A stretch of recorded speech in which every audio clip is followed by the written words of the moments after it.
조선중앙동아 이렇게 세계 언론사를 가리켜 우리는 흔히 조중동이라는 줄임말을 쓰곤 합니다. 쟤들 세계 언론사는 한결의 경향과 대비되는 소위 보수신문으로 구분되는데요. 그런데 요즘 조중동의 분위기가 심상치 않습니다. 내년 총선을 약 4개월 앞둔 시점에서 윤석열 대통령과 국민의힘을 본격적으로 때리고 나서는 분위기가 역력합니다. 그렇다면 이들 보수신문들이 윤석열 대통령 혹은 윤석열 정부를 버렸다 이렇게 평가할 수 있을까요? 최근 조중동 지면에는 어떤 내용들이 실렸고 이런 보도들의 의미는 무엇인지 살펴보는 시간을 갖도록 하겠습니다.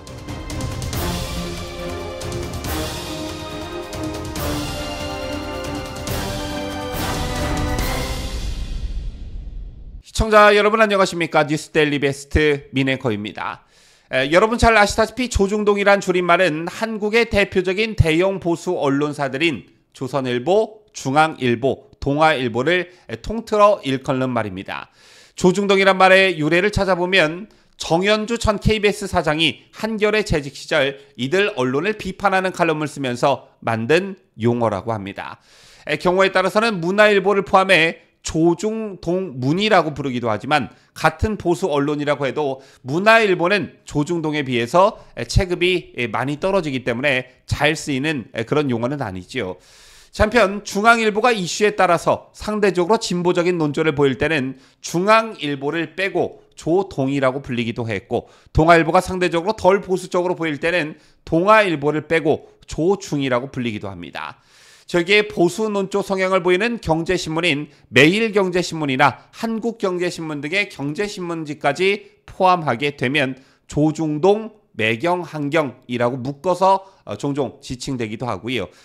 종합편성 채널 중엔 TV조선, JTBC, 채널A가 있지만 아시다시피 JTBC는 두 방송사와는 조금 다른 정치 성향을 띠기 때문에 JTBC를 놓고 보수 성향으로 여기는 국민들은 없는 실정입니다. 제가 갑자기 왜 조중동이라는 말을 꺼내 들었느냐? 아마 저와 같은 생각이나 느낌 받으시고 있는 분들 최근에 많이 계실 거라 생각하는데, 최근 조중동 지면을 보면 예전과 사뭇 다른 분위기가 감지되고 있습니다.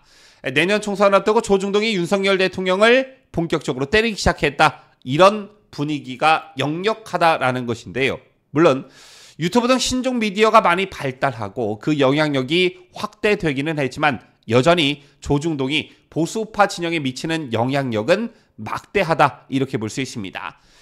따라서 이들 보수신문들이 왜 태세 전환을 하는 것일까, 이것에 대한 궁금증이 증폭되고 있는데, 우선 어떤 류의 보도와 사설들이 최근 이들 보수신문에 실렸는지 살펴보도록 하겠습니다. 자, 먼저 조선일보인데요. 조선일보는 지난 8일 국민의힘 사무처가 작성한 극비 문서를 단독 공개해 여권을 발칵 뒤집어 놨습니다. 내년 총선 때 서울 49곳 중 9곳 가운데 겨우 6곳에서만 우위라는 그런 보고서였죠. 지난번 총선 때 서울 8석으로 참패했던 것보다 상황이 매우 더 심각하다라는 얘기였습니다. 조선은 그간 김기현 대표와 이뇨한 혁신위원장 충돌 때도 김기현 대표를 강도 높게 비판해 왔습니다. 용두 3.15 혁신위를 해체시켜 버리면 거센 민심의 후폭풍이 있을 것임을 누누이 경고해 왔던 게 바로 조선이었습니다. 자, 이런 식으로 가다간 내년 4월 총선에서 국민의힘이 괴멸적 타격을 입으면서 보수 진영이 붕괴될 수 있다는 극한 위기감을 가감없이 표출했다, 이렇게 보여집니다. 자, 그리고 중앙일보의 경우, 중앙일보는 전날 사설을 통해 윤 대통령이 대기업 총수들과 부산 깡통시장을 방문해 이른바 떡볶이 먹방을 한 것을 비판했습니다. 중앙일보 사설은 부산 엑스포 유치 실패나 책임이나 그 후 폭풍인 지지율 하락은 온전히 대통령실과 여당이 지금 풀어야 하는 영역임에도 지역 민심의 자리에까지 기업인들을 동원했다며, 일만 생기면 기업인들부터 동원하는 이런 정부의 행태는 자유라는 정책 기조와 맞지 않을 뿐더러 가뜩이나 어려운 경제 상황에도 전혀 도움이 되지 않는다, 이렇게 정면으로 비판하고 나섰습니다. 여기에 조선일보도 가담했는데, 조선일보도 같은 날 사설에서 대통령과 재벌 총수의 떡볶이 먹는 사진은 화제가 되기도 했지만 역설적으로 한국이 얼마나 기업하기 힘든 나라인지를 한눈에 보여주는 듯 했다며 엑스포 유치 실패 후 민심 회복용 간담회까지 불려나갔다라고 맹비난했습니다. 자, 그리고 동아일보의 경우 조선중앙보다 더 격한 칼럼을 실었는데 차마 이 칼럼을 본 용산 대통령실이 적지 않은 충격을 먹었을 것 같습니다. 자, 이기용 대기자의 칼럼이었는데 칼럼의 핵심이 뭐였느냐? 김건희 여사에게 하루라도 빨리 국민 앞에 사과해야 한다. 관저를 떠나 서초동 자택 등 사가로 거처를 옮겨 근신해야 한다는 것이 이기용 대기자 칼럼의 핵심이었습니다.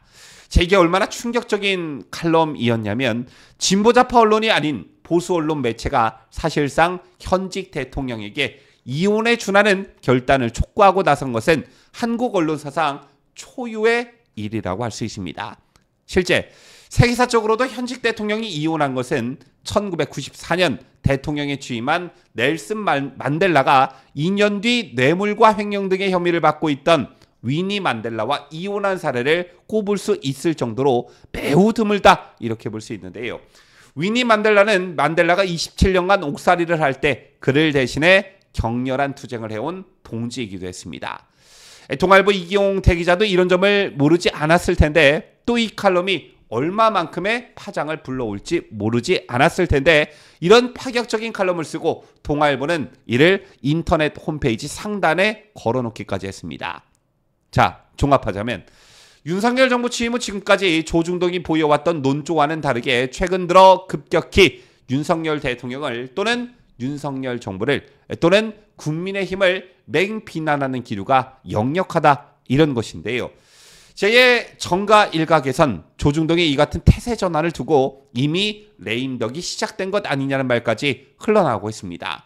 지난 박근혜 대통령 탄핵 당시 조중동이 보여온 행태를 보면 이런 분석이 나올 만도 한데 물론 이들 보수신문들이 총선을 약 4개월 앞둔 시점에서 윤 대통령과 국민의힘을 강력히 질타하는 것은 지금이라도 정신을 똑바로 차리고 제대로 하라라는 메시지라는 분석도 있습니다. 다시 말해 아직 마지막 미련까지는 그런 미련까지는 버린 단계는 아니라는 얘기이지요. 자, 그런데 제가 이런 조중동의 행태를 보면서 한 가지 충고하고 싶은 것은요. 조중동이 그간 기울어진 언론 환경에서 이런 무너져버린 균형의 추를 맞추기 위해 또는 보수파 민심을 대변하기 위해 얼마나 진심으로 노력을 해왔나 바로 이 점입니다. 비단 자, 앞서 언급해드린 동아일보의 김건희 여사에 대한 칼럼만 봐도 그렇습니다. 현직 대통령에게 사실상의 별거를 권유하는 취재 칼럼 자체도 문제이지만 더불어민주당이 노리는 이른바 김건희 악마화에 왜 동아일보가 발을 맞추냐 이 점을 지적하고 싶은 것인데요. 자, 아시다시피 더불어민주당은 내년 총선을 대비해 이른바 김건희 특검을 대장동 특검과 함께 패스트트랙에 태웠고 그 시기가 다가오자 여지없이 내년 총선 때 이 김건희 특검을 적극 활용할 뜻을 내비치고 있습니다. 매우 정략적이고 불순한 의도가 깔려있다는 것을 모르는 사람은 아마 없을 것입니다. 자, 그리고 그 불순한 의도와는 별개로 김건희 특검의 핵심인 이른바 도이치모터스 주가 조작 사건이라는 것도 많은 국민들이 그 자세한 내용을 모르고 있기 때문에 각종 여론조사에서 특검 찬성이 높게 나오는 것입니다. 최근 한국갤럽의 여론조사 결과 김건희 특검법과 관련해 윤석열 대통령이 거부권을 행사하지 말아야 한다는 응답이 70% 정도 나왔다고 하는데 이런 응답을 한 응답자 중 과연 도이치모터스 주가 조작 사건에 대해 완벽히 알고 있는 국민들이 얼마나 있을까요? 그저 민주당의 김건희 악마화가 여론에 먹혀들었을 뿐입니다. 그렇다면 조중동이 정말 제대로 된 보수파 신문이라면 도이치모터스 주가 조작 사건과 김건희 여사의 상관관계를 명확히 국민들에게 알려야 하는 것이겠지요. 비단 예를 들면 조선일보 계열인 월간조선의 지난 8월호를 보면 도이치 주가 조작 사건과 김건희 여사가 왜 무관한지 장문의 심층 보도를 통해 국민들께 알리고 있습니다. 보도의 핵심은 문재인 정부 검찰이 김건희 여사가 도이치 주가 조작과 전혀 무관하다는 것을 증명할 수 있는 녹취록을 확보하고도 숨겼다는 것이었고, 당시 문재인 정권 검찰도 혐의가 없다고 보고 김건희 여사를 무혐의 처리하려고 했지만 검찰 상부의 반대로 사건을 종결시키지 않았다는 것이 보도의 핵심이었습니다. 그런데 혹시 여러분, 이런 팩트를 기반으로 한 기사 조중동 지면에서 보신 적이 있으신지요? 물론 민주당의 정략적 특검 추진을 비판하는 사설이나 칼럼이 종종 이들 신문에 실린 적이 있긴 하지만 도이치 주가 조작 사건과 김건희 여사가 왜 무관한지 소상히 국민들께 알리는 기사를 저는 여태껏 보지 못했습니다. 자, 그럼에도 불구하고 현직 대통령에게 영부인과 별거할 것을 권유하는 칼럼을 실었다. 민주당의 김건희 악마와의 적극 호응하는 칼럼을 실었다. 이게 과연 보수지로 구분되는 언론사가 할 짓인지 여러분께서도 한번 진지하게 생각해 보셨으면 하는 주제에서 몇 말씀 올렸습니다.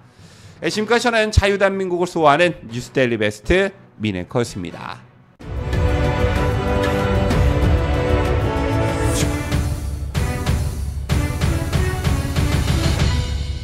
함께해요. 뉴스데일리 베스트.